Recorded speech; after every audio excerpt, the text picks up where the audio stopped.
I hope that you could agree with me that today's program and symposium has been both interesting and useful.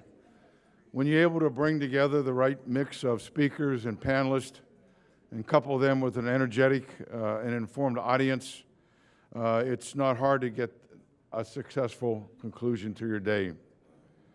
Again, on behalf of the tri-sponsors, the Institute of Defense Analysis, the National Intelligence University, and the Office of the Director of National Intelligence, I'd like to thank you for taking the time out of your schedules to be with us today and to making this symposium as successful as it has been.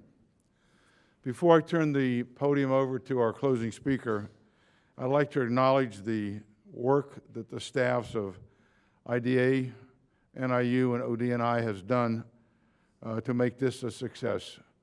The hard work that's went into planning and organizing it and conducting it, the success would not have been as evident had they had not taken the lead and done a lot of hard work. And they're not done just yet. IDA will take the lead in drafting and publishing a consolidated summary of today's proceedings, and we will certainly make that available to everybody that would like a copy. To close our program, we've asked a distinguished student of Africa to give us his thoughts on today's discussions and presentations, and more importantly, perhaps to offer his vision or thoughts on the future of the U.S. and Africa, particularly as we look to the next decade. With almost 40 years in the U.S. government, Ambassador Johnnie Carson capped his distinguished career in the State Department as the Assistant Secretary of State for Africa.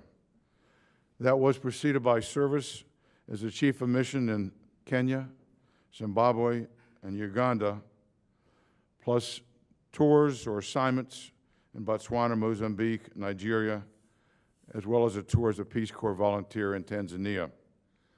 I'm also proud to note that Ambassador Carson had 2 intelligence assignments, first as an African desk officer in the State's Bureau of Intelligence and Research, and then later as the National Intelligence Officer for Africa. Ambassador Carson's career has also touched on academia, where he served as a Senior Vice President of the National Defense University. And since his retirement, Ambassador Carson has been very active as the Senior Advisor at the UN Institute of Peace, as well as writing and speaking on Africa. So please join me in giving Johnnie Carson a very warm welcome.